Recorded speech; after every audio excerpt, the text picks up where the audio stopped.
Hello all my dear students, welcome to Delta academy. This is Ranjan. आप देख रहे हैं बेसिक इलेक्ट्रॉनिक्स की ये series. Very very good morning और आप सभी का मोस्ट वेलकम है इस सेशन पर। इस सीरीज में आज जो लेक्चर देखेंगे that is lecture number 7। Full course session आप लोगों के लिए चल रहा है एजे एग्जामिनेशन एंड यूनिवर्सिटी एस्पिरेंट सभी के लिए। और पिछली क्लास में मैंने आप लोगों को क्या पढ़ाया था एक बार जल्दी से बता दूं। तो प्रीवियस क्लास में मैंने आप लोगों को formation of N type and P type semiconductors के बारे में बात किया था। टाइप्स ऑफ सॉलिड्स कैसे क्लासिफाई होते हैं, एन टाइप कैसे फॉर्म होता है, पी टाइप कैसे फॉर्म होता है, पेंटावेलेंट यूज करते हैं तो क्यों यूज करते हैं हम लोग एन टाइप में विथ रीजन, ये सारा कुछ देखा हुआ था। ठीक है, तो अब इस एस्पेक्ट में एक बहुत इंपॉर्टेंट कंसेप्ट आता है, एक बहुत इंपॉर्टेंट पार्ट आता है, that is the analysis part. Graphical analysis करना होता है हमको अभी प्रीवियस पढ़े हुए कुछ टॉपिक्स के बीच में, जिससे कि कैरेक्टरिस्टिक ऑफ सेमीकंडक्टर डिटेल में समझा जा सकता है। आज की क्लास इसी के ऊपर फोकस्ड है। तो आज की क्लास का टॉपिक क्या क्या होने वाला है, चलिए देखते हैं। So today's class topic are these three. ये तीन टॉपिक्स हैं आज जिसको हम लोग डिटेल में पढ़ने जाएंगे। Graphical analysis of mobility versus temperature, graphical analysis of mobility versus electric field and graphical analysis of drift velocity versus electric field.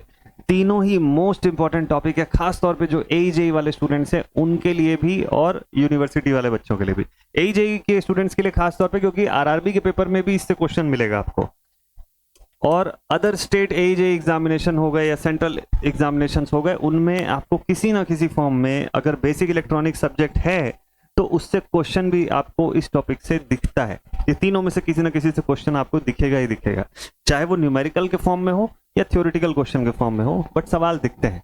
तो ये एनालिसिस आज की क्लास में हम लोग करने वाले हैं। ठीक है, स्टार्ट करते हैं पहले ही टॉपिक से।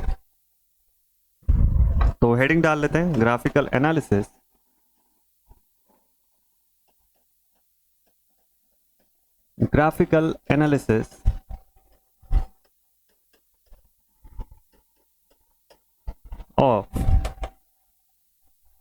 graphical analysis of mobility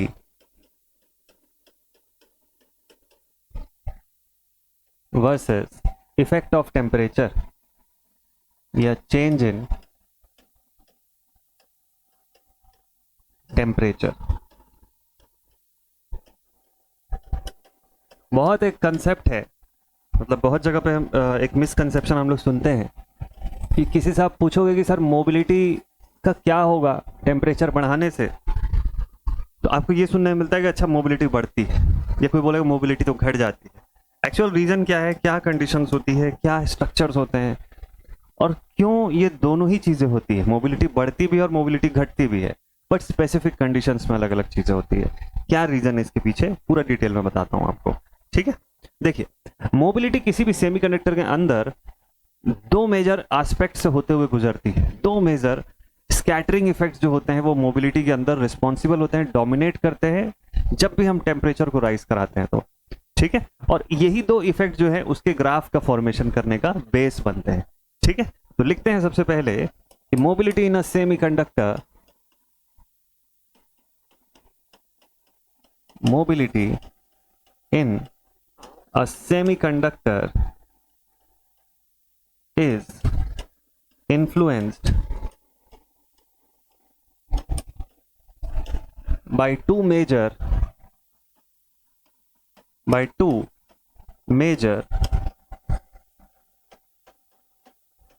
scattering phenomena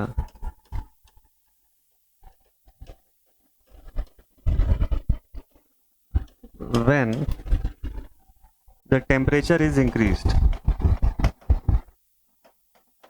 When the temperature is increased, दो स्कैटरिंग फिनोमिना से होते हुए मोबिलिटी का पूरा ग्राफ फॉर्मेशन होता है। कौन कौन से दो स्कैटरिंग फिनोमिना?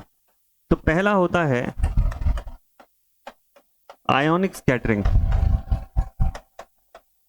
इसी को एक और नाम से जाना जाता है जो होता है इम्प्योरिटी। अलग अलग बुक्स में अलग अलग नाम देगा। इम्प्योरिटी स्कैटरिंग, ये दो नाम में से कोई ना कोई एक यूज होता है।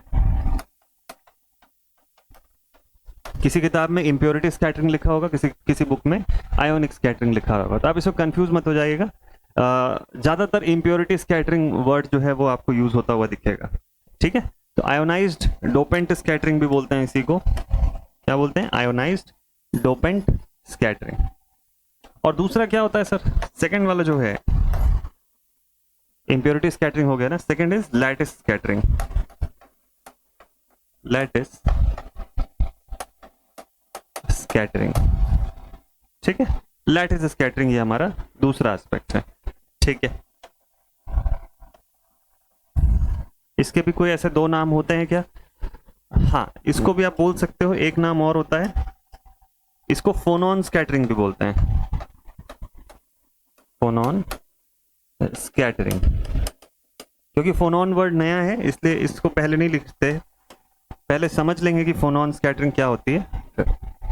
अब एक एक करके दोनों को स्टडी करते हैं। इन्हीं दोनों की स्टडी में पूरा छुपा हुआ है क्या चीज, इस ग्राफ का मेजर एस्पेक्ट। वो समझ आ गया तो ग्राफ आसानी से बना लोगे आप, ठीक है। चलिए सबसे पहले बात करते हैं अबाउट नंबर 1, इम्प्योरिटी स्कैटरिंग। पहले तो सबसे पहले तो ये बात करते हैं कि स्कैटरिंग क्या होती है।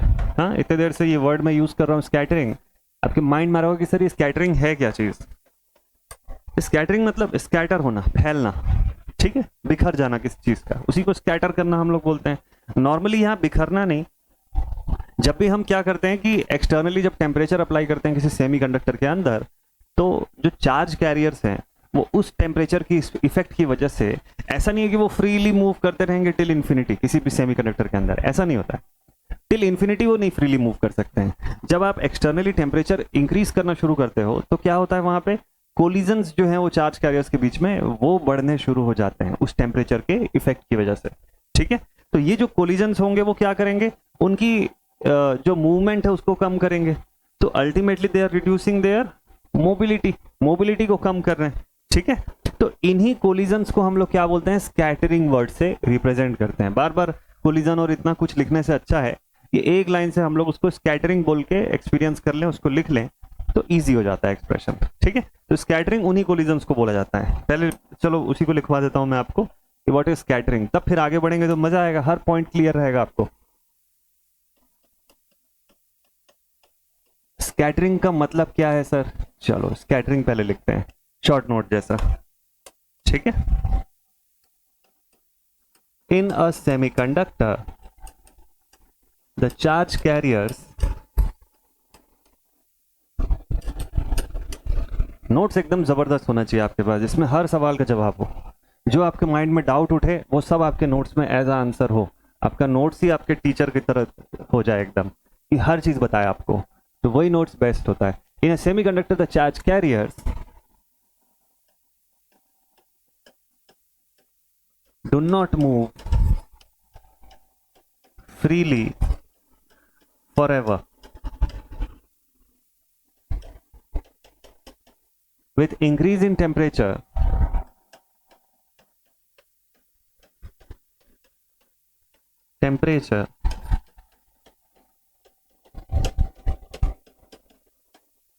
they experience, with the increase in temperature they experience vibrations leading to collision,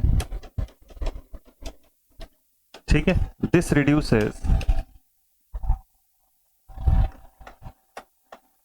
reduces their mobility, ठीक है। These collisions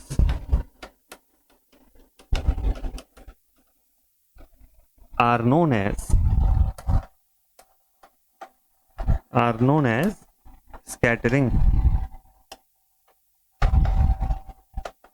आप समझ जाएंगे ना स्कैटरिंग का मतलब क्या हो गया। हाँ, तो अगर ये स्कैटरिंग है तो अब हम आगे बढ़ते हैं कि इम्प्योरिटी स्कैटरिंग क्या होता है। देखिए हम सबको पता है कि सेमीकंडक्टर में हम लोग, खास तौर पे एक्सट्रिंसिक सेमीकंडक्टर की मैं बात कर रहा हूँ, जिसकी डोपिंग की जाती है। डोपिंग मतलब हम लोग इम्प्योरिटी का एडिशन करते हैं, कल की क्लास में पढ़े भी थे हम लोग इस चीज को। तो जब इम्प्योरिटी एडिशन करते हैं हम लोग किसी एक्सट्रिंसिक सेमीकंडक्टर के भीतर, तो वहां पर एक्सेप्टर या डोनर टाइप के आयंस जो हैं वो प्रेजेंट होते हैं। एक्सेप्टर या डोनर टाइप के आयंस जो हैं वो प्रेजेंट होते हैं, ठीक है। डोपेंट एटम जो होंगे वो क्या होते हैं, आयोनाइज्ड हो जाते हैं। अच्छा भाई, ठीक है, लिख दें इतनी चीजें। In extrinsic semiconductor the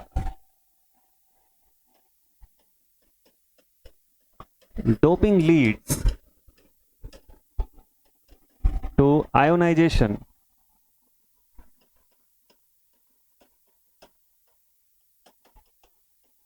of donor atoms of donor या acceptor atoms, ठीक है।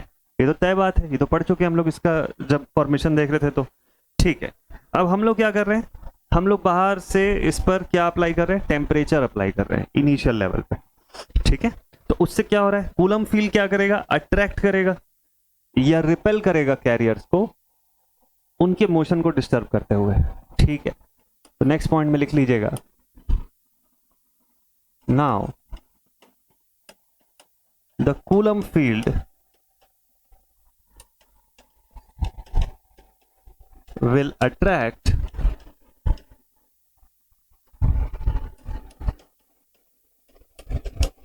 or repel the carrier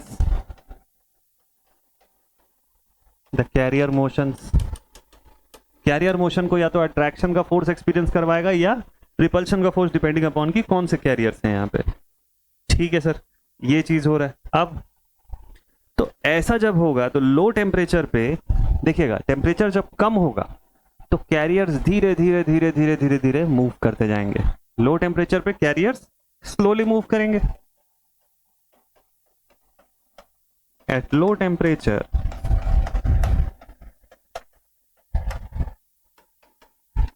the carriers move slowly. तो बताइए इस कंडीशन पे मोबिलिटी कैसी होगी, छोटी होगी ना मोबिलिटी की वैल्यू, ठीक है। स्कैटरिंग इफेक्ट कैसा होगा, स्ट्रॉन्गर होगा, which shows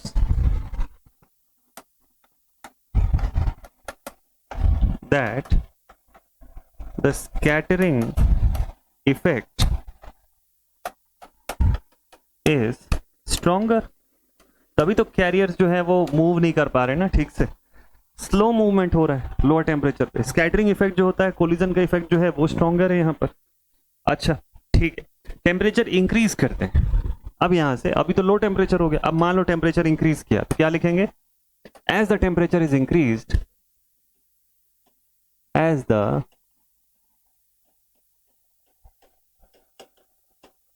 temperature is increased. अब इससे स्कैटरिंग में क्या फर्क पड़ेगा, टेम्परेचर जैसे जैसे हम लोग ग्रेजुअली इंक्रीज करते हैं, अब कैरियर्स का मूवमेंट इंक्रीज होगा, थर्मल एनर्जी ये लोग गेन करेंगे, मूवमेंट बढ़ेगा। So the carriers start moving faster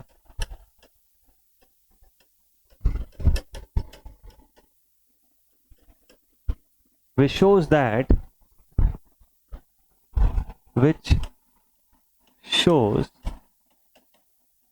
that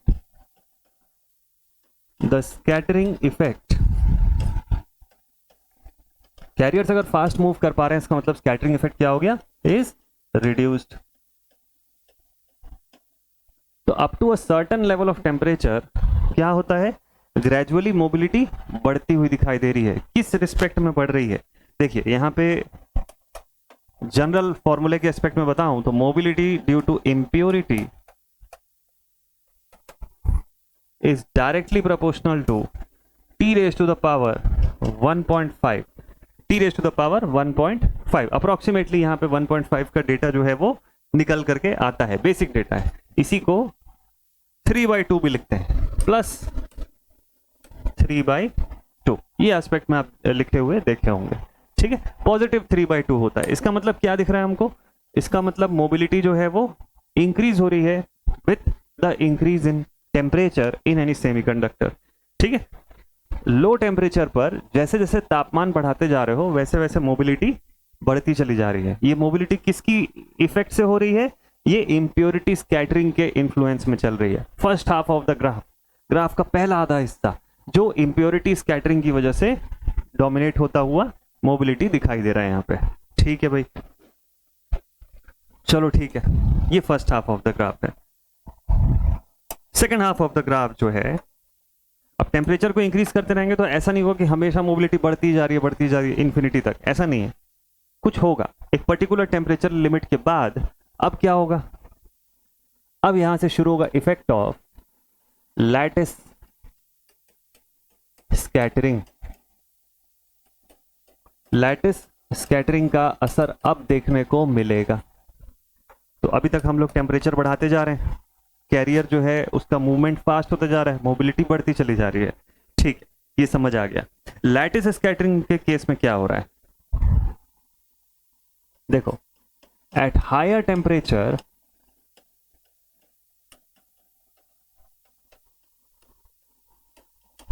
there will be collisions between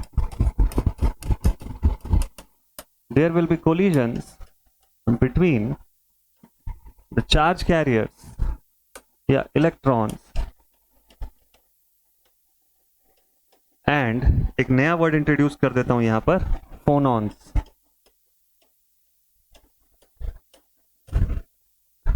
फोनॉन्स क्या चीज है सर? फोटॉन्स तो सुना था आज तक।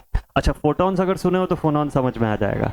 फोनॉन क्या चीज है? फोनॉन्स जो है वो लैटिस के वाइब्रेशंस की वजह से क्रिएट हुए क्वांटाइज्ड पार्टिकल हैं। इसकी वजह से लैटिस में जब वाइब्रेशन होगा ना, आप थर्मल एनर्जी बढ़ाते चले जा रहे हो, तो ओवरऑल इसके लैटिस के जो एटम्स है, जो एजेस पे जो एटम मैंने आपको दिखाया था, ये देखिए, इसका एक स्ट्रक्चर बनाया था मैंने, तो इसके लैटिस पर मैंने एटम्स दिखाया था आपको।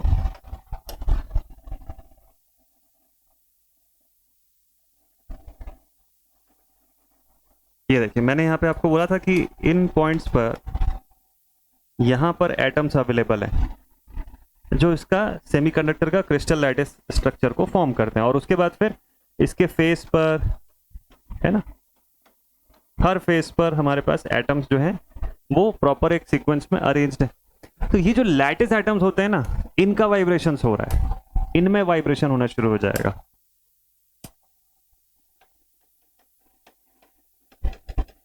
Vibration due to temperature rise. Temperature बढ़ाने की वजह से इनका वाइब्रेशन होना शुरू हो जाएगा। और इन्हीं वाइब्रेशन ऑफ दीज एटम्स, इन्हीं को अगर मैं क्वांटाइज्ड फॉर्म में बोलूंगा तो फोनॉन्स बोलूंगा। Just like photons. फोटॉन्स में भी हम लोग यही करते हैं, है ना, लाइट के बंडल्स या पार्टिकल्स के फॉर्म में हम लोग उसको बताते हैं। ठीक है, तो ये क्या चीज हो गया? हाई टेम्परेचर पे सेमीकंडक्टर के आइटम्स वाइब्रेट करेंगे स्ट्रांगली अपने लैटिस पॉइंट्स के अराउंड, और लैटिस पॉइंट्स के अराउंड जो वाइब्रेट करेंगे, इन्हीं वाइब्रेशंस को क्वांटाइज करके फोनॉन बोला जाता है। अब कोई कंफ्यूजन नहीं होगा आपको इसको समझने में। ठीक है भाई, शॉर्ट में लिखवा दूं इसको भी। फोनॉन्स क्या होते हैं? They are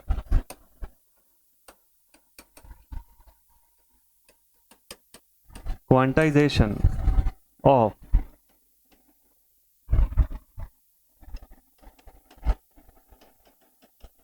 vibrations of semiconductor atoms around their lattice edges। Lattice edge के पास जो वाइब्रेशंस हो रहा है उसको क्वांटाइज करके फोनॉन बोलते हैं। अच्छा ठीक है, अब क्या हो रहा है सर, आगे बताइए इसके। तो अब क्या हो रहा है? चार्ज कैरियर जो मूव कर रहे हैं ना, वो इन फोनॉन से टकराने लग जाएंगे। चार्ज कैरियर जो मूव कर रहे हैं हमारे, बेसिकली जो इलेक्ट्रॉन्स जो मूव कर रहे हैं, वो फोनॉन से टकराने लग जाएंगे। ठीक है, इनसे कोलिजन होना शुरू होगा। तो क्या अब भी मोबिलिटी बढ़ेगी? जब चार्ज कैरियर्स का कोलिजन पहले आपस में हो रहा था, that is a different thing. अब तो फोनॉन्स के साथ हो रहा है। और जैसे जैसे टेम्परेचर इंक्रीज करो, लैटिस वाइब्रेशन इंक्रीज होगा। लैटिस वाइब्रेशन इंक्रीज होगा तो फोनॉन तो बढ़ता ही चला जाएगा ना संख्या। अगर फोनॉन लगातार इंक्रीज होता चला जाएगा, दैट मीन्स इलेक्ट्रॉन्स का कोलिजन अब पहले से ज्यादा होगा और वो बढ़ता ही जाएगा टेम्परेचर के साथ साथ। इसका मतलब इलेक्ट्रॉन्स की कोलिजन बढ़ेगी तो क्या घटेगा, टाउ घटेगा। What is tau? Tau is the relaxation time, बताया था मैंने आपको पिछली क्लास में।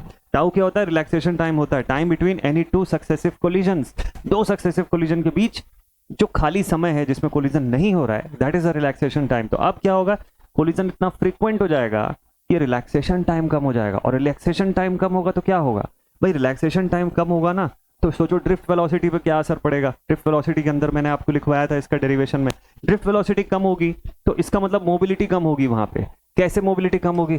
तो हम लोग मोबिलिटी का एक्सप्रेशन कैसे बताते हैं, हम लोग वी डी इंटू ई के फॉर्म में बताते हैं कि नहीं बताते हैं? तो जब ड्रिफ्ट वेलोसिटी रिड्यूस होने लग गई तो मोबिलिटी क्या होगी, रिड्यूस होगी। सब एक दूसरे से कनेक्टेड है, बस ध्यान से समझना है। इसीलिए मैंने पहले ही आपको मोबिलिटी, ड्रिफ्ट वेलोसिटी, ये बेसिक चीजें पहले ही बता दिया, ताकि जब मैं एनालिसिस बताऊं तो हर किसी को आप एक साथ रिलेट करके देख सको। ग्राफ को याद कर लेना is a different thing, but समझना बहुत इंपॉर्टेंट चीज है, और जब समझोगे तो एक अलग ही लेवल का हैप्पीनेस फील होगा जब आप सब कुछ को कनेक्ट होते हुए देखोगे आप। तो क्या क्या हुआ, मैं एक बार फिर से बता दूं। देखो क्या क्या हो रहा है, फोनोन वाइब्रेशंस बढ़ रहा है। अच्छा सर ठीक है ना। सबसे पहले क्या हुआ, फोनोन के वाइब्रेशंस हुए, लैटिस का वाइब्रेशन शुरू हुआ। अच्छा अब क्या हुआ सर, चार्ज कैरियर टकराने लग गया उस फोनोन से, इलेक्ट्रॉन्स जो है उसका कोलिजन बढ़ रहा है। पहले आपस में कोलाइड हो रहे थे, अब उस फोनोन से कोलाइड होंगे, और अब फोनोन बढ़ते ही जा रहा है टेम्परेचर के साथ साथ, कोलिजन बढ़ रहा है सर। और जैसे से और टेम्परेचर इंक्रीज करूंगा कोलिजन और बढ़ता चला जाएगा। अच्छा ठीक है, तो इसका मतलब क्या हुआ सर, इसका मतलब ना रिलैक्सेशन टाइम टाउ जो है सर वो कम हो गया। Tau is what, it is the relaxation time, relaxation time, ये सर रिड्यूस हो गया रिलैक्सेशन टाइम। ठीक है, टाउ का क्या इफेक्ट है यार, टाउ के रिड्यूस होने से क्या होता है, हम लोग लिखे थे V T is equal to minus E tau, minus E tau upon M into L, E tau upon M into L. याद है आप लोगों को ये वाला फॉर्मूला, ड्रिफ्ट वेलोसिटी का एक्सप्रेशन बना रहा था मैं, तो उसका एक छोटा सा डेरिवेशन करके मैंने आपको बताया था और ये वाला एक्सप्रेशन तक लेकर के आया था। लिखे थे क्या, ये याद है आप सभी को, एवरेज ड्रिफ्ट वेलोसिटी का एक्सप्रेशन। तो बस यहाँ पे ई की जगह पे वी के फॉर्म में मैंने जो डेरिवेशन बताया था वो था। तो ड्रिफ्ट वेलोसिटी जो है वो टाउ के ऊपर डिपेंड कर रही है ना, tau is relaxation time, direct proportional है इससे। अगर सोचिए कि रिलैक्सेशन का टाइम घट गया, ये रिड्यूस हो गया, अभी बाकियों की तो मैं बात ही नहीं कर रहा हूँ, मैं सिर्फ रिलैक्सेशन टाइम को लेकर चल रहा हूँ। रिलैक्सेशन टाइम अगर रिड्यूस होगा तो वीडी का क्या होगा सर, वीडी रिड्यूस हो जाएगा। तय बात है, मतलब टेम्परेचर बढ़ा, कोलिजन बढ़ा, कोलिजन के बढ़ने से रिलैक्सेशन टाइम कम हुआ, रिलैक्सेशन टाइम कम हुआ तो वीडी कम हुआ। और बोलो नाउ मोबिलिटी जो होती है it is equal to V D into E, तभी तो हम लोग V D is equal to mu upon E के फॉर्म में भी लिखते हैं ना। अच्छा ठीक है, अगर ये होता है तो वी डी कम हो रहा है, म्यू क्या होना चाहिए, एग्जैक्टली यही तो हो रहा है, यही हो रहा है इस एस्पेक्ट में। तो मोबिलिटी हमेशा नहीं बढ़ती रहती है टेम्परेचर के साथ, एक लिमिट के बाद ये कंडीशन अराइज होने लगती है, कब, जब फोनॉन स्कैटरिंग डोमिनेट करता है। तो अभी समझ में आया, सारा चीज सब रिलेटेड है एक दूसरे से, सारी चीजें ये जो है ये एक दूसरे से रिलेटेड है। इसी तरीके से इसको लिख लीजिएगा रफ में, साइड में कहीं पे लिख लीजिएगा, ये आपके समझने के लिए, बाकी तो मैं थ्योरी अभी बता देता हूँ। ठीक है, सो दिस इज इट, इसको हटाते हैं, अब आगे लिखते हैं हम लोग। सुना, what will happen, charge carriers collide with फोनॉन,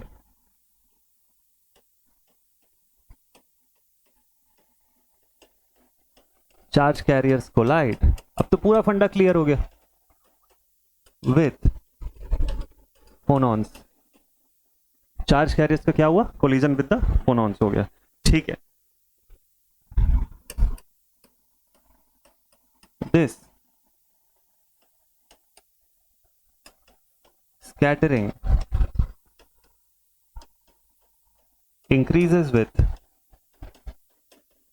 temperature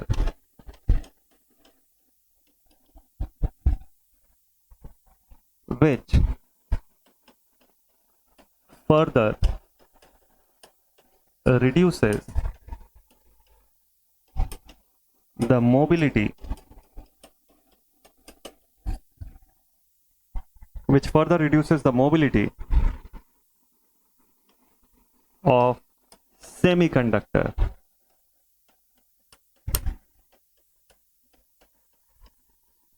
with increase in temperature। ठीक है, टेम्परेचर के बढ़ने के साथ ये हो रहा है, क्या रिलेशन है इसका, तो साइड में कहीं पे लिख लीजिएगा इसको कि since tau is the relaxation time, tau क्या है सर, रिलैक्सेशन टाइम है, okay. As collision increases, therefore tau will reduce, and we know that Vd is equals to minus e tau v divided by m into L, that is कि Vd जो है it is proportional to tau, so now tau reduces, therefore Vd will also reduce, Vd क्या है, drift velocity है, अच्छा। And since we also know that mobility is directly proportional to Vd, therefore Vd reduces and mobility will also reduce। मिल गया इसका answer पूरा, ठीक है। तो अब मोबिलिटी किस लेवल पे रिड्यूस होती है, therefore we can say कि lattice mobility of lattice is directly proportional to t raised to the power minus of m, t raised to the power minus of m, mobility for lattice scattering। तो mobility decrease हो रही है as t is increasing, इसीलिए minus sign opposite direction पे है, ठीक है। So here the value of m is nearly 1.5, same he value रहती है 1.5, या इसी को आप 3/2 भी लिख लो, पुट कर दो यहाँ पे। Therefore we can say lattice mobility of lattice is directly proportional to T raise to the power, लेकिन माइनस साइन के साथ 3/2, क्योंकि बढ़ नहीं रही है इस बार, मोबिलिटी घटेगी विद रिस्पेक्ट टू टेम्परेचर, इसीलिए साइन यहाँ पे माइनस का लग गया।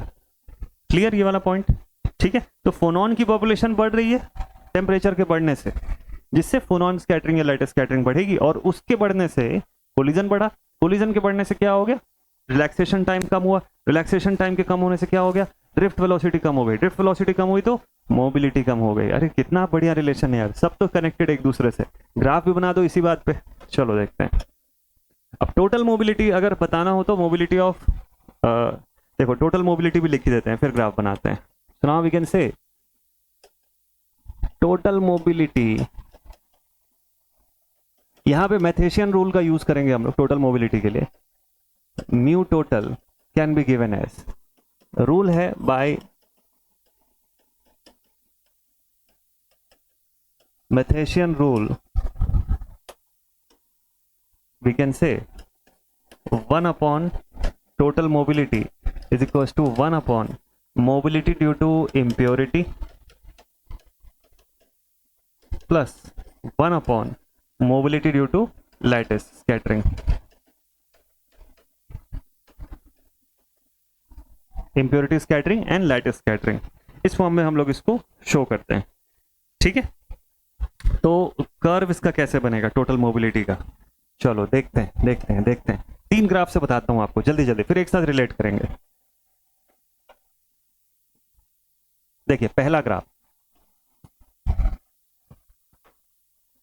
अब ग्राफ बनाना आपके लिए बहुत इजी है, मैं नहीं भी बताऊंगा तो भी आप लोग आराम से बना सकते हो, इतना सिंपल है।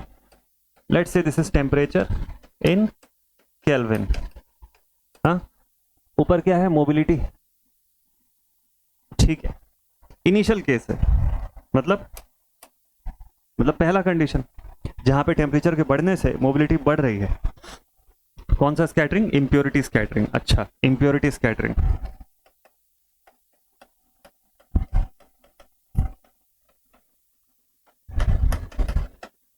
इंप्योरिटी स्कैटरिंग का इन्फ्लुएंस, इस केस में क्या होगा, लीनियर ग्राफ जाएगी क्या, नहीं लीनियर तो नहीं जाएगी, 3/2 है ना, 3/2 का कंडीशन है।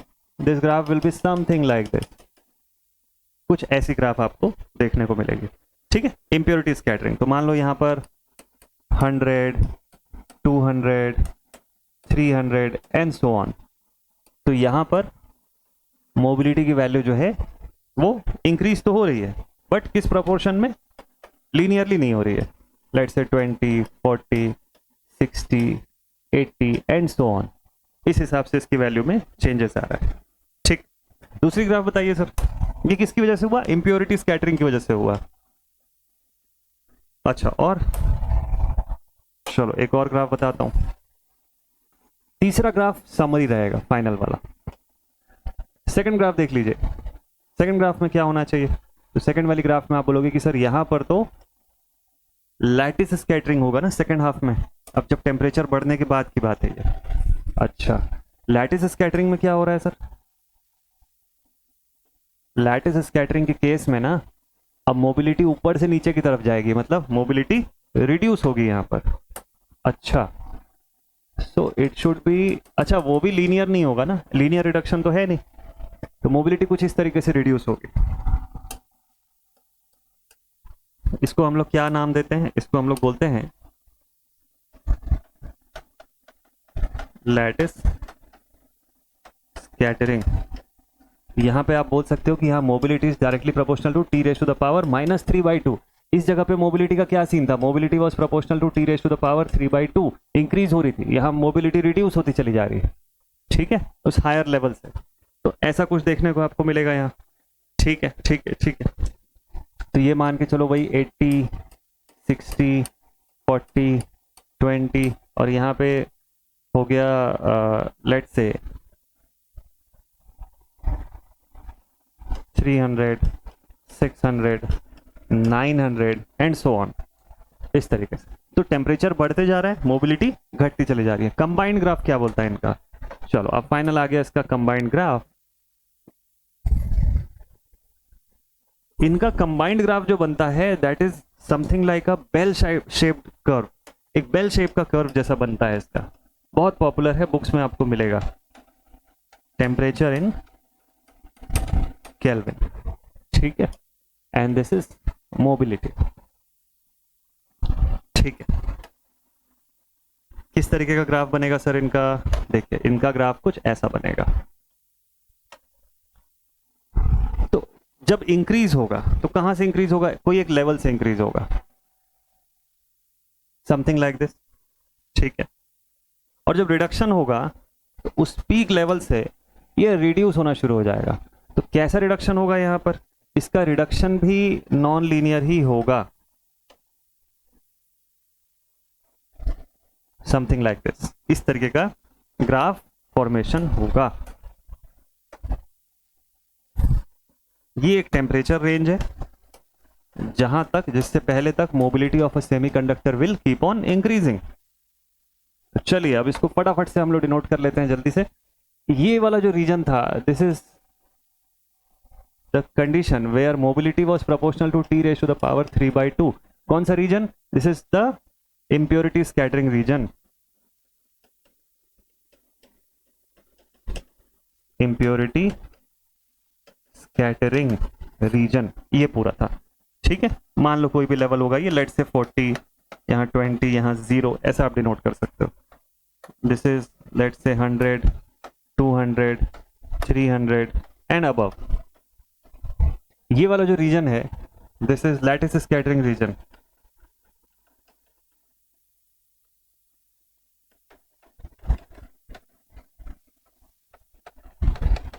This is the lattice scattering region जहां पे mobility was proportional to T raise to the power -3/2। तो ऐसा नहीं है कि किसी सेमीकंडक्टर में मोबिलिटी लगातार इंक्रीज ही होती चली जाएगी, नहीं, मोबिलिटी एक पॉइंट के बाद गिरेगी भी, मोबिलिटी रिड्यूस भी होती चली जाएगी। और रीजन के साथ मैंने आपको बताया कि क्यों रिड्यूस होगी, ठीक है। ये दोनों टाइप के स्कैटरिंग रीजन को स्टडी करके आप समझ सकते हो इस चीज को, ठीक है। तो इसी को हम लोग, इसीलिए हम लोग बोलते हैं कि मोबिलिटी वर्सेस टेम्परेचर का curve is a bell shaped curve, जो हमको बताता है कि mobility up to a certain limit of temperature will increase and gradually it will start reducing. और दोनों ही लीनियर फॉर्म में नहीं होता, दोनों ही लीनियरली नहीं हो रहा होता है, ठीक है। तो this is the analysis of mobility versus temperature. अगली ग्राफ पे चलते हैं, बहुत डिटेल में इसको पढ़ लिया अभी। अब नेक्स्ट डिटेल पर चलते हैं, नेक्स्ट इंपॉर्टेंट थिंग पर चलते हैं, दैट इज क्या लिखे थे देखें जरा, graphical analysis of mobility versus electric field पढ़ना है। अच्छा ठीक, 3 ग्राफ बताऊंगा, तीनों से आपको कैरेक्टरिस्टिक क्लियर हो जाएगा इसका। Graphical analysis of mobility versus electric field.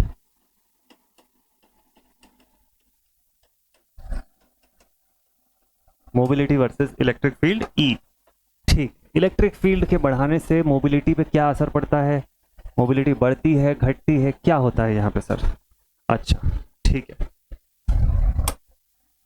यहाँ पर ना 3 लेवल में इलेक्ट्रिक फील्ड अप्लाई करने जा रहा हूं मैं, ठीक है। इलेक्ट्रिक फील्ड की जो इंटेंसिटी है उसको 3 डिफरेंट लेवल्स पे मैं प्रोवाइड करूंगा और तीनों ही लेवल पे स्टडी करूंगा कि मोबिलिटी के साथ उसका क्या रिलेशन है, ठीक है। लिखते हैं हियर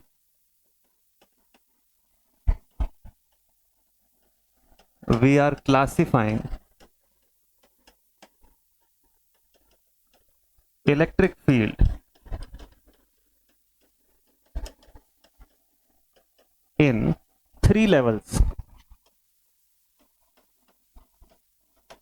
ठीक है। सबसे पहला हम लोग बोलते हैं लो electric field.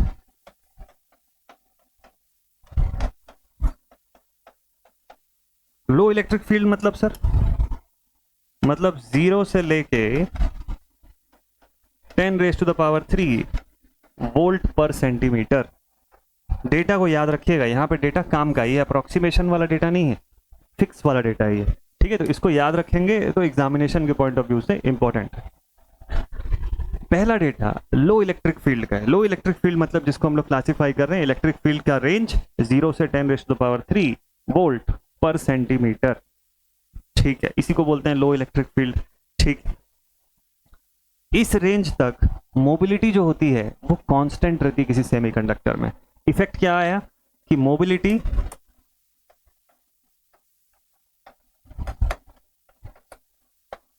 Up to this range remains. देखिए एक्चुअल में ना ये रीजन भी थोड़ा बहुत वेरिंग है depending upon the semiconductor. In general in average अगर हम लोग देखें और एग्जामिनेशन का डेटा अगर मैं चेक करूं जिससे क्वेश्चन आया है तो वहां पर यही फिक्स डेटा दिया हुआ है। हालांकि अगर आप बेसिक इलेक्ट्रॉनिक्स की किताब में जब पढ़ोगे ना तो आपको समझ में आएगा कि ये रेंज वेरिएबल है, किसी में 10⁻² भी होता है, किसी में 2.7 भी होता है, किसी में 3.1 भी होता है, तो वो आसपास का डेटा वेरिएशन होता है। तो ऑन एन एवरेज हम लोग 10⁻³ को एक स्टैंडर्ड लेकर के चलते हैं, और क्योंकि कॉम्पिटिटिव में इस डेटा को सही माना जाता है तो हम लोग इसी डेटा को लेकर के चलते हैं। इवन गेट के पेपर में भी आप देखोगे तो 10⁻³ वोल्ट्स पर सेंटीमीटर तक आपको lower range of electric field जो है वही बोला जा रहा है इसके। तो mobility up to this range remains constant और नेग्लिजिबल चेंज, और नेग्लिजिबल चेंज। इस रेंज तक मोबिलिटी में कोई खास चेंजेस आपको नहीं मिलेगा, ठीक है, लगभग कांस्टेंट ही दिखेगा आपको मोबिलिटी, ठीक है। अब बात करते हैं next second medium range.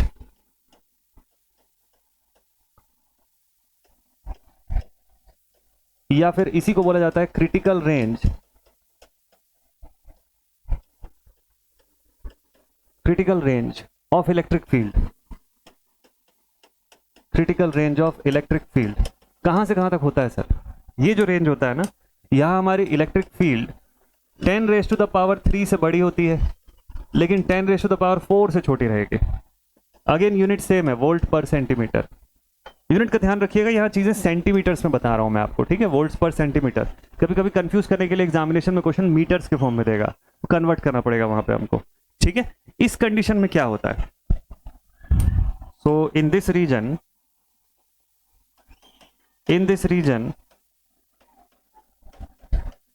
the relation of mobility with electric field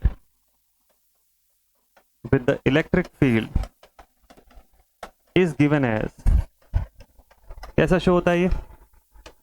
so it is given as, now mu becomes proportional to 1/√e। इससे प्रोपोर्शनैलिटी मिलती है आपको। तो मोबिलिटी इलेक्ट्रिक फील्ड से के 1/√ टाइम से प्रोपोर्शनल रहती है, या फिर इसी को बोल सकते हो आपकी mobility is proportional to e⁻⁻² -1/2। -1/2 का मतलब क्या होगा? मोबिलिटी बढ़ेगी कि घटेगी? तो इलेक्ट्रिक फील्ड आप बढ़ाओगे तो मोबिलिटी घटेगी, लेकिन स्लोली घटेगी, क्योंकि माइनस है लेकिन 1/2 है, -1/2 के फॉर्म में, तो घटेगी तो जरूर, लीनियरली नहीं घट सकती, एक्सपोनेंशियली भी नहीं घटेगी, स्लोली रिड्यूस होगी, ठीक है।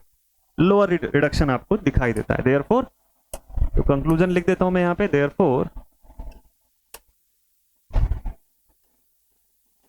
thus mobility decreases slowly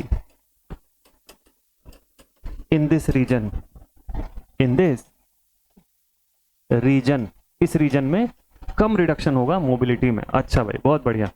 चलो थर्ड कंडीशन देखते हैं। थर्ड कंडीशन जहां मैं हाई इलेक्ट्रिक फील्ड लगाता हूं, नाउ हाई इलेक्ट्रिक फील्ड का एप्लीकेशन हो रहा है।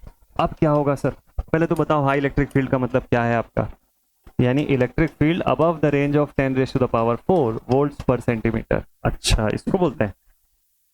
हाँ जी, ये है हाई इलेक्ट्रिक फील्ड का रीजन। इसके लिए आप बोलो क्या होगा।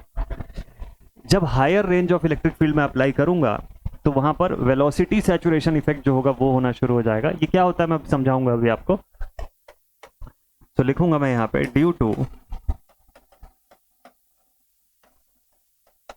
velocity saturation, due to the velocity saturation we get our mobility inversely proportional to E। पिछली बार क्या था, inversely proportional to E, root E था। रूट ई था तो ऊपर लेके गए तो क्या हुआ, पावर में e⁻⁻² हुआ, तो इफेक्ट स्लो था। यहां पे क्या दिख रहा है, तो डायरेक्टली प्रोपोर्शनल, इनवर्सली प्रोपोर्शनल दिखाई दे रहा है ना, तो E इनवर्स हो जाएगा और we can say mobility is proportional to E का पूरा पूरा इनवर्स है। पिछली बार हाफ था पावर, तो अब क्या, कैसा रिडक्शन दिखाई देगा, रैपिड रिडक्शन दिखाई देगा आपको। ठीक है, कैसा दिखाई देगा मोबिलिटी में। तो इसका मतलब क्या कंक्लूजन समझ में आया, पहले तो लिख लेते हैं, rapid reduction in mobility. Graph पहले बता देता हूं मैं आपको बना के, उसके बाद पूरा रीजन समझाऊंगा क्या हो रहा है, कैसा हो रहा है। तो इसके आधार पे चलिए ग्राफ बनाते हैं। मान लो ये जितना अभी लिखे हैं उसी के हिसाब से ग्राफ बना लेते हैं। ठीक है, 3 रीजन है, तीनों रीजन्स को एक्सप्रेस कर लेते हैं। सबसे पहले वाई एक्सिस पे हम लोग शो करेंगे मोबिलिटी इन दिस डायरेक्शन। ठीक है, अब क्योंकि सेंटीमीटर स्क्वायर पर वोल्ट सेकेंड, सेंटीमीटर में सब कुछ चल रहा है तो मैं भी इसी यूनिट में इसको एक्सपीरियंस करा रहा हूं। और यहां पे क्या शो करेंगे, E इन वोल्ट पर सेंटीमीटर, इलेक्ट्रिक फील्ड इन वोल्ट पर सेंटीमीटर। ठीक है, तो ये मैंने बताया आपको कि भाई मोबिलिटी ना इनिशियली कैसे रहेगी, कांस्टेंट रहेगी। मोबिलिटी इनिशियली सर कांस्टेंट हो गई, कब तक, जब तक कि लो लेवल ऑफ इलेक्ट्रिक फील्ड में अप्लाई कर रहा था। अच्छा ठीक है सर, लो इलेक्ट्रिक फील्ड था सर जब तक, मोबिलिटी हो गई कांस्टेंट, बहुत बढ़िया। अब इसके बाद क्या होगा, इसके बाद E proportional to, sorry, mobility proportional to 1/√E, ये कंडीशन आया। तो मतलब रिडक्शन तो आया बट थोड़ा ग्रेजुअल रिडक्शन था, समथिंग लाइक दिस। अच्छा ठीक है सर, ये भी आ गया। तो ये कब तक हुआ, क्रिटिकल इलेक्ट्रिक फील्ड के केस तक, 10⁻³ से 10⁻⁴ के बीच तक का जो इलेक्ट्रिक फील्ड अप्लाई हुआ उसके लिए था। अच्छा ठीक है, फिर उसके बाद क्या हुआ सर, इसके बाद एकदम सडन फॉल हमको देखने को मिल गया higher range of electric field के लिए। ठीक है, तो ये कौन सा रीजन हुआ, तो ये कांस्टेंट मोबिलिटी। ठीक है, इस रीजन में मोबिलिटी का क्या हुआ, mobility became inversely proportional to √E। अच्छा, इसका मतलब स्लो डिक्रीज। ओहो, यहां पे क्या हुआ, यहां mobility became inversely proportional to E, therefore rapid reduction, मतलब इलेक्ट्रिक फील्ड बढ़ाते चले जाओगे और रिडक्शन इन मोबिलिटी बढ़ता चला गया। ये कौन सा रीजन है, लो इलेक्ट्रिक फील्ड। ठीक है, यहां पे क्या प्रोवाइड किए, क्रिटिकल इलेक्ट्रिक फील्ड। ओके, और ये कौन सा रीजन है, हाई इलेक्ट्रिक फील्ड का।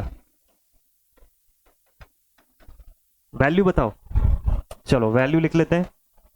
ये अप टू 10⁻³ यहां से यहां तक 10⁻⁴, और ये वाला reason above 10⁻⁴।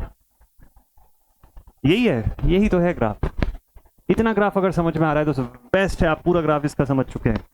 This is it, यही कंडीशन है यहाँ पर, ठीक है। तो इस हिसाब से मोबिलिटी में वेरिएशन आ रहा है। इस रीजन पे कांस्टेंट है मोबिलिटी, यहाँ पर मोबिलिटी जो है वो रिड्यूस हो रही है बट स्लो रिडक्शन है, और यहाँ पर रिडक्शन रैपिड है क्योंकि इनवर्स प्रोपोर्शन की कंडीशन पर आ गया, तो रैपिड रिडक्शन हो रहा है हायर इलेक्ट्रिक फील्ड के लिए, ठीक है। तो हमको ये तो समझ में आ गया कि जैसे जैसे इलेक्ट्रिक फील्ड की वैल्यू हम बढ़ाते चले जाएंगे मोबिलिटी हमारी रिड्यूस हो जाएगी। इनिशियली कांस्टेंट रहेगी up to a certain level, और आगे फिर रिड्यूस होगी तो किस इफेक्ट से रिड्यूस होगी, क्यों हो रहा है लेकिन ये सब, है ना। मेन क्वेश्चन तो यही है कि ऐसा हो क्यों रहा है, लो इलेक्ट्रिक फील्ड पे कांस्टेंट क्यों है सर, रीजन तो बताओ। चलो ग्राफ तो याद करने के लिए अच्छा है, इतना ही याद करना है, इसी से एग्जाम में आएगा, लेकिन रीजन आपको भी तो पता होना चाहिए क्योंकि आप ये सब्जेक्ट पढ़ रहे हो। आपको बिना रीजन के बता दूं मैं ऐसा ऐसा ग्राफ बनता है तो फिर मतलब क्या है, वो तो गूगल से भी मिल जाएगा आपको, वो तो गूगल पे भी दिया हुआ है ये ग्राफ, इसको देख लो, डाउनलोड कर लो, याद कर लो। हाँ, हम पढ़ रहे हैं, स्टडी कर रहे हैं, आप इतना टाइम निकाल के वीडियो देख रहे हो, क्यों देख रहे हो, ताकि आपको इसका एक्चुअल रीजन समझ में आए ना कि क्यों हो रहा है, तब तो कोई बात है, नहीं तो बाकी सब तो दिया ही हुआ है गूगल पे। अच्छा ठीक है, रीजन क्या है, इसको नहीं भी लिखेंगे तो चल जाएगा, ये सिर्फ आपके लिए बता रहा हूँ, ये एग्जाम में नहीं पूछेगा आपको इसका रीजन, ठीक है। ये गेट में बिल्कुल भी नहीं पूछता है, एजे में बिल्कुल भी नहीं पूछता है, बहुत हुआ तो ईएससी में, वो भी मेंस में पूछेगा आपको, मेंस में पूरा एक्सप्लेन करने के लिए थ्योरेटिकल लिखने बोलता है वहां पे, ठीक है, उसमें दे सकता है ये रीजन पूछने का पार्ट, उसके अलावा और कहीं नहीं पूछेगा आपको, ना गेट में पूछेगा, ना एजे के पेपर में नहीं पूछेगा, यूनिवर्सिटी में भी नॉर्मली नहीं पूछते हैं इसका रीजन, यूनिवर्सिटी में भी नहीं पूछते हैं, इवन वाइवा में भी नहीं पूछते हैं, तो आप निश्चिंत रह सकते हो, ये रीजन मैं बस सिर्फ आपके समझने के लिए बता रहा हूँ, ठीक है। सबसे पहले बात करते हैं about low electric field.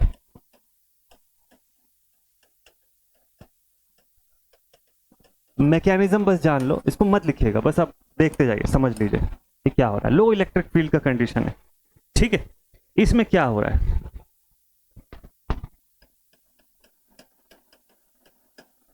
Carriers move slowly, low electric field मतलब समझ लो 10⁻² वोल्ट पर सेंटीमीटर की बात कर रहा हूं, लो इलेक्ट्रिक फील्ड। ये सिलिकॉन का केस है, सिलिकॉन में नियरली मान लो 10⁻² वोल्ट पर सेंटीमीटर का मैं अप्लाई कर रहा हूं, ठीक है, उससे कम इलेक्ट्रिक फील्ड अगर दे रहा हूं। कैरियर धीरे धीरे मूव करेंगे, एवरेज एनर्जी उनका थर्मल इक्विलिब्रियम के करीब है, since there average energy is close to their thermal equilibrium,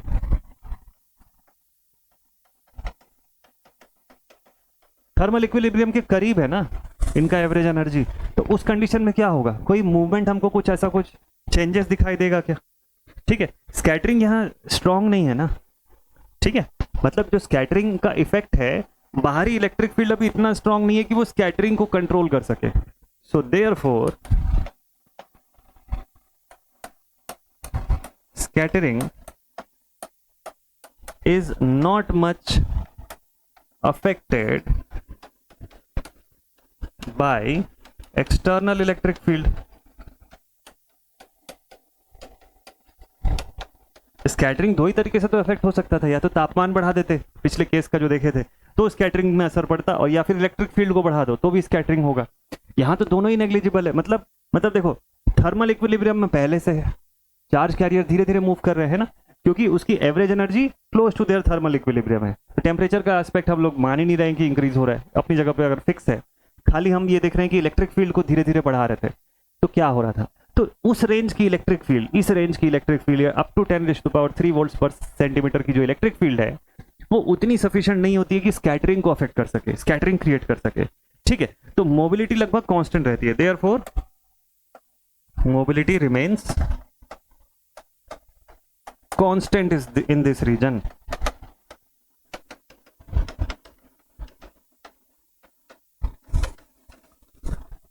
और डिटेल में जानना है, अच्छा चलो और डिटेल में एक चीज बताता हूं, क्योंकि स्कैटरिंग पे असर पड़ नहीं रहा है, स्कैटरिंग मतलब कोलिजन, उस पर असर नहीं पड़ रहा है, कोलिजन मतलब रिलैक्सेशन टाइम टाउ, उस पर असर नहीं पड़ रहा है, टाउ हमारा लगभग फिक्स हो गया, बाकी सारी चीज़ अगर मैं फिक्स कर दूं तो वीडी भी फिक्स हो जाएगा वहां पर, वीडी भी कांस्टेंट की तरह बिहेव करेगा। और अगर मैं mu proportional to VD into E का रिलेशन जानता हूं तो मैं ये जानता हूं कि यहाँ पे वीडी क्या है, कांस्टेंट हो गया। ई का क्या सीन है सर, ई जो है वो इंक्रीज तो हो रहा है लेकिन इसका इंक्रीज नेग्लिजिबल है, इससे कोई खास फर्क नहीं पड़ रहा है, टाउ में कोई चेंजेस नहीं आ रहा है, तो मेरा मोबिलिटी ओवरऑल कांस्टेंट की तरह बिहेव करेगा। ठीक है, फॉर्मूले के बेसिस पे। मैथमेटिकली आप समझ गए ये वाले पॉइंट को, थ्योरेटिकली मैंने बता दिया कि अंदर मैकेनिज्म में क्या हो रहा है, मैथमेटिकली देख लिए कि क्या हो रहा है, और ग्राफिकली देख ही चुके हैं क्या हो रहा है। पहला पार्ट क्लियर। चलो दूसरा पार्ट बताता हूं आपको। नेक्स्ट इज मीडियम या क्रिटिकल इलेक्ट्रिक फील्ड में क्या हो रहा है। Second is critical electric field पर क्या हो रहा था सर। क्रिटिकल इलेक्ट्रिक फील्ड का मतलब इलेक्ट्रिक फील्ड जो है वो 0 से लेकर के 10 रेज़ टू द पावर, नहीं सॉरी, अब 10 का पावर 3 के ऊपर का इलेक्ट्रिक फील्ड, लेकिन 10 रेज़ टू द पावर 4 के कम का इलेक्ट्रिक फील्ड, वोल्ट पर सेंटीमीटर। इस समय क्या हो रहा है, अब देखो यहां पर क्या हो रहा है, ई की वैल्यू हम लोग इंक्रीज कर रहे हैं इस लेवल के ऊपर। ठीक है, नाउ अब क्या होगा, जो कैरियर्स होंगे ये कुछ काइनेटिक एनर्जी गेन करेंगे ना, the carriers will gain higher kinetic energy. ओहो, तो इससे सर स्कैटरिंग बढ़ेगा। अच्छा, काइनेटिक एनर्जी ये लोग धीरे धीरे अब ज्यादा गेन करना शुरू करेंगे। ठीक है, कोलिजन्स के बीच में। Now they will lose energy due to phonon scattering. Phonon scattering भी बढ़ेगी यहाँ पे क्योंकि फील्ड बढ़ रहा है। फोनॉन स्कैटरिंग जरूरी थोड़ी ना खाली टेम्परेचर से बढ़ेगी, फील्ड के बढ़ने से भी तो फोनॉन्स की स्कैटरिंग इंक्रीज होगी ना, लैटिस वाइब्रेशंस होगा। ठीक है भाई, अब रेट ऑफ स्कैटरिंग इंक्रीज होगा तो कैरियर एनर्जी क्या होगा, कम होने लग जाएगा। अच्छा, कैरियर की एनर्जी बढ़ रही है, स्कैटरिंग बढ़ रहा है। अच्छा ठीक है, will lose energy due to the phonon scattering. अच्छा ठीक है, ठीक है। अब इससे क्या होगा, due to this the mobility will now decrease, due to this the mobility will now decrease with increase in electric field E, increase in the electric field E। ठीक है, क्यों सर, मैथमेटिकली बताओ, थ्योरेटिकली तो समझ गए। अच्छा, theoretically समझ गए ना क्या हो रहा है। थ्योरेटिकली ये हो रहा है कि जैसे हम अब इलेक्ट्रिक फील्ड को इस रेंज पे लेके आए, नियरली इस रेंज पर लेके आए, उस कंडीशन में क्या हो रहा है, कैरियर्स जो है अब वो ज्यादा काइनेटिक एनर्जी गेन करना शुरू कर दिए।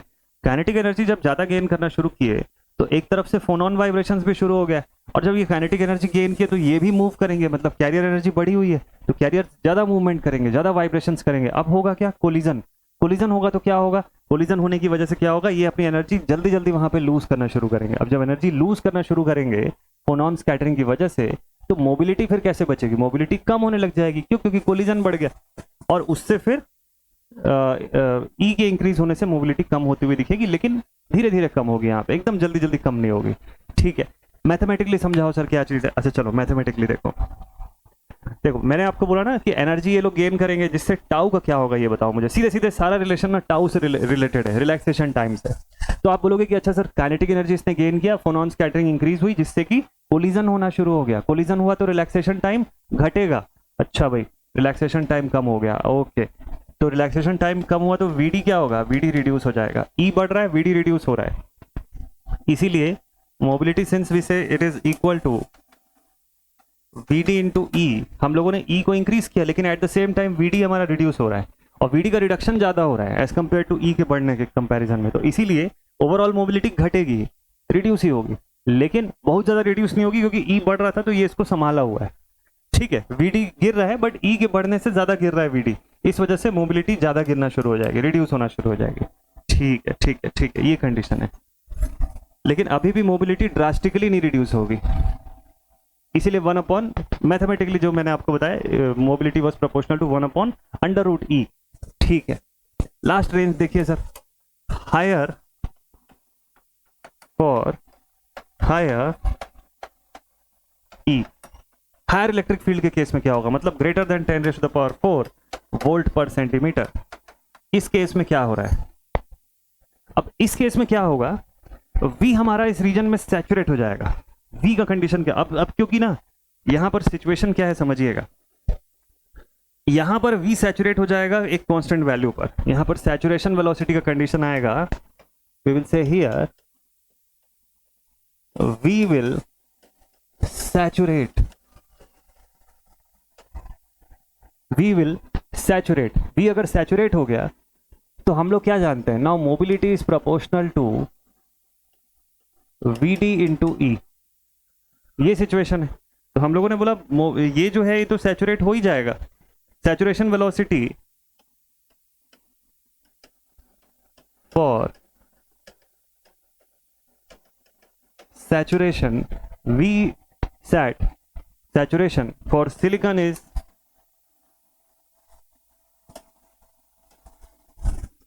nearly 10⁻⁷ वोल्ट पर सेंटीमीटर। सिलिकॉन के केस में अगर मैं सैचुरेशन की वैल्यू बताऊं तो V sat की वैल्यू 10⁻⁷ वोल्ट पर सेंटीमीटर के रेंज में होती है सिलिकॉन के केस में। इस रेंज पर ये सैचुरेट हो जाएगा। अच्छा भाई, अरे mobility proportional to VD into E क्यों मैं लिख रहा हूं, जहां जहां पे भी ये लिखा हो ना इसको आप चेंज कर लीजिएगा, this is wrong. Mobility is VD upon E, right. VD is equal to mu E होता है ना, ओह प्रीवियस बाकी की जगहों पे भी थोड़ा सा इसको चेंज कर लीजिएगा यार, मैंने शायद नोटिस नहीं किया इस चीज को। तो समझ गए ना ये क्या क्या सिचुएशंस हो रही है यहाँ पे, फॉर्मूला मैंने आपको बताया था, जहां पे ऐसा लिखा होगा इसको प्लीज करेक्ट कर लीजिएगा। मोबिलिटी ठीक है, लग रहा है करेक्टेड है, अगर कहीं पर ऐसा चेंजेस दिखेगा तो हम इसको ठीक करेंगे। ठीक, हाँ मोबिलिटी प्रोपोर्शनल टू VD, ये एस्पेक्ट बिल्कुल सही है, VD अपॉन ई है, ई से इनवर्स प्रोपोर्शन पे था, ठीक, बाकी सब ठीक है। तो इस पॉइंट को थोड़ा सा सुधार लीजिएगा, ठीक है। हाँ, तो mobility was inversely proportional to E and directly proportional to VD, ये सिचुएशन हमको दिख रहा है, ठीक है।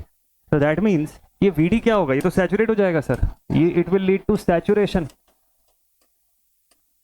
सैचुरेशन पे चला जाएगा।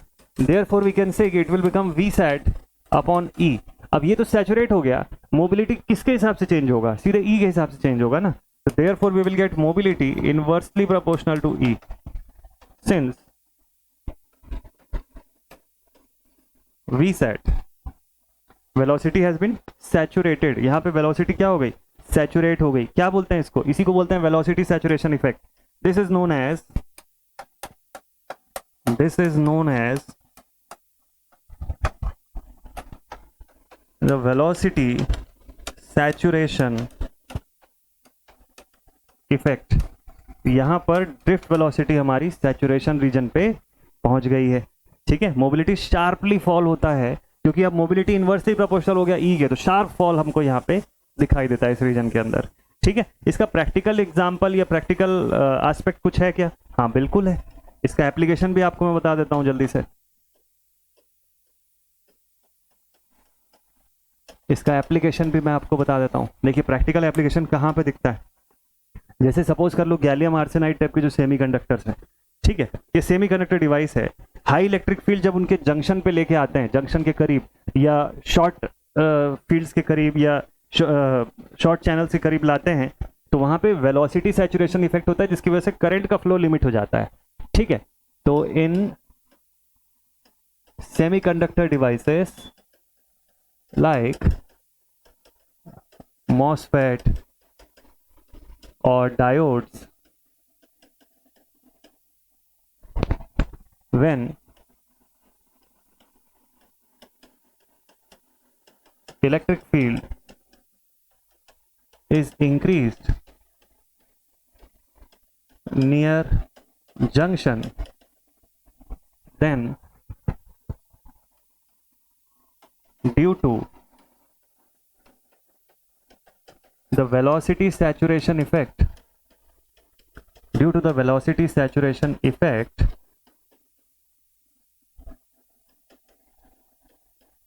there will be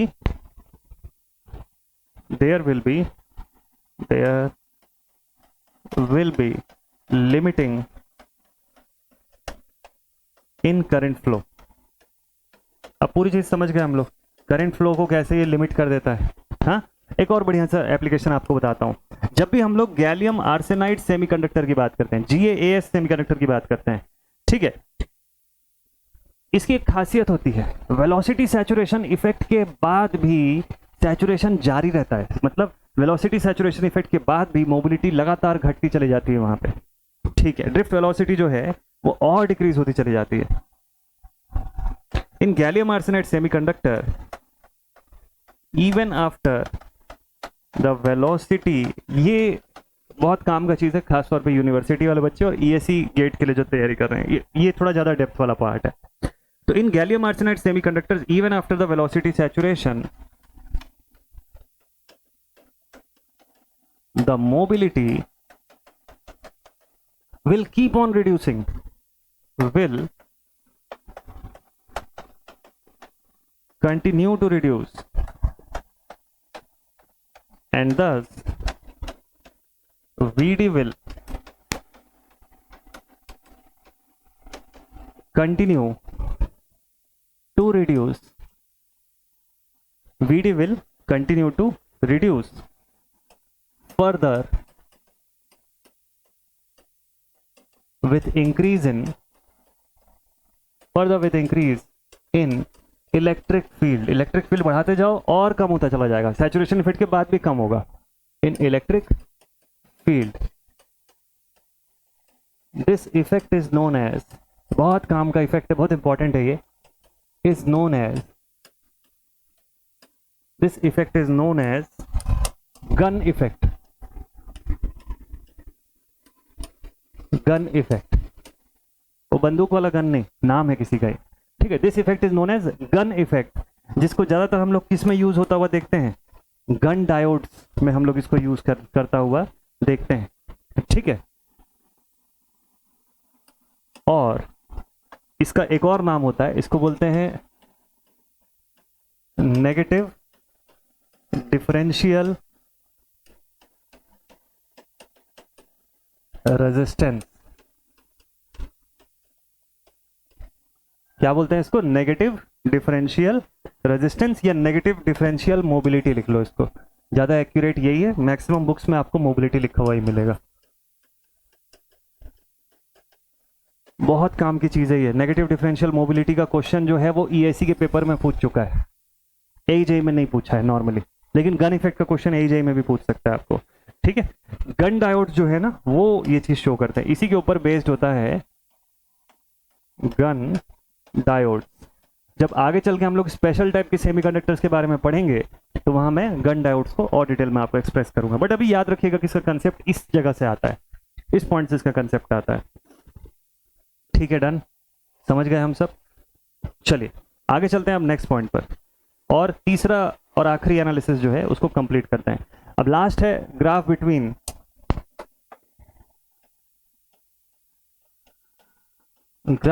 अब ये जल्दी हो जाएगा, इसमें ज्यादा कुछ नहीं है। VD and drift velocity and E electric field. Drift velocity और इलेक्ट्रिक फील्ड का ग्राफ अब स्टडी करने में ज्यादा समय नहीं लगेगा आपको, क्यों? क्योंकि अब पूरा चीज तो स्टडी कर चुके हैं। फिर से इलेक्ट्रिक फील्ड को 3 लेवल पे क्लासिफाई कर लो। एट लो इलेक्ट्रिक फील्ड मतलब 0 से 10⁻³ वोल्ट पर सेंटीमीटर। इसमें क्या हो रहा है पहले देखेंगे, फिर मीडियम, फिर हाई। अब तो आपको पता है कि अब VD पे क्या इफेक्ट पड़ रहा है यार, अब ज्यादा कुछ नहीं है, ठीक है। म्यू क्या हो गया हमारा, कांस्टेंट हो गया। At low E mu is constant, देख चुके हैं हम लोग पहले ही। Therefore VD becomes proportional to E। VD क्या होगा, अगर म्यू कांस्टेंट हो गया तो VD का क्या बचेगा, म्यू E। म्यू कांस्टेंट है, E के प्रोपोर्शनल होगा, मतलब लीनियरली इंक्रीज होगा ना। इसी को हम लोग क्या बोलेंगे, ओमिक रीजन बोलेंगे। लो इलेक्ट्रिक फील्ड वाला जो रीजन है वो क्या कहलाएगा, this will be now termed as ohmic region. अच्छा, ओमिक रीजन है क्योंकि यहां पे डायरेक्ट प्रोपोर्शनलिटी दिख रहा है, लीनियर ग्राफ बनेगा। देयरफॉर लीनियर रिलेशन अच्छा ठीक है, कंप्लीट। दूसरा बताओ, at critical field. Critical field, ठीक है। क्रिटिकल फील्ड पे क्या होगा, मतलब E की वैल्यू 10⁻³ से बड़ी, 10⁻⁴ वोल्ट पर सेंटीमीटर से छोटी, at this value of E। यहां पे क्या होगा क्रिटिकल फील्ड के बाद, तो मोबिलिटी में क्या इंक्रीज हो रहा है, देखो यहाँ पे मोबिलिटी जो है it becomes proportional to 1/√E। इसको पुट कर दीजिए, हमको पता है ना कि Vd जो होता है that is mu into E। इस फॉर्म में हम लोग शो करते हैं ड्रिफ्ट वेलोसिटी का एक्सप्रेशन म्यू E के फॉर्म में। तो अब म्यू में जरा ये वाली वैल्यू पुट करके देखिए, तो now we will get Vd equal to 1/√E into E। Cancel out कर लो, ऊपर बचेगा आपके पास √E, यानी कि Vd will become proportional to e⁻⁴ मतलब अभी भी इंक्रीज होगा लेकिन धीरे धीरे इंक्रीज होगा, ठीक है। तो क्या होगा, कर्व में लोअर स्लोप दिखेगा, फ्लैटनिंग मूव हमको दिखाई देगा, almost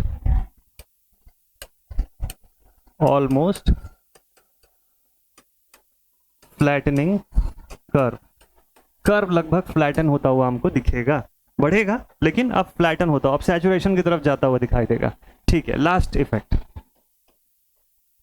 eight E greater than 10⁻⁴ volt पर centimetre, that means high electric field. तो कर्व यहीं से घूमना शुरू हो गया था, लीनियरिटी खत्म हो गई थी इस एस्पेक्ट से, अब यहां पे पूरा सैचुरेट हो जाएगा ये कर्व। हाई इलेक्ट्रिक फील्ड पे क्या हुआ, हाई इलेक्ट्रिक फील्ड पर देखो Vd equal to mu E हम लोग लिखते हैं, ठीक है। म्यू का क्या सीन हुआ, तो म्यू जो है मोबिलिटी हमको दिखा प्रोपोर्शनल टू 1/E दिखाई दिया, मैं पुट कर दूंगा therefore Vd will saturate.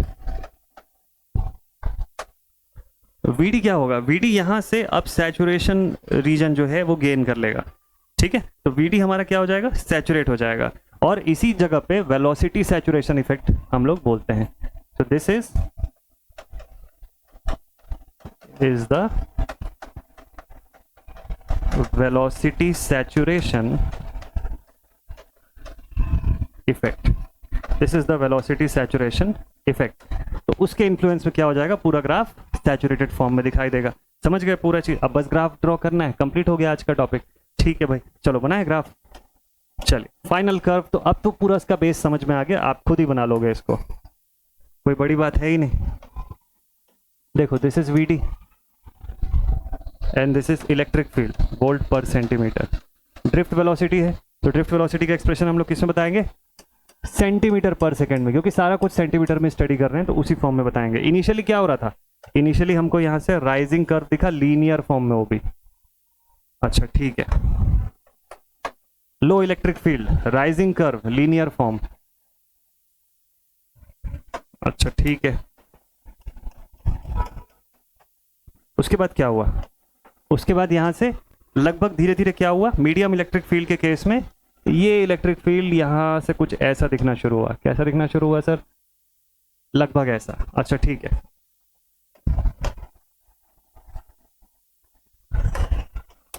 For medium range of electric field जो ड्रिफ्ट वेलोसिटी हमारी वो अब लीनियरिटी छोड़ चुकी है इस जगह से, ठीक है। और अब इसके आगे क्या होगा, इसके आगे जो है,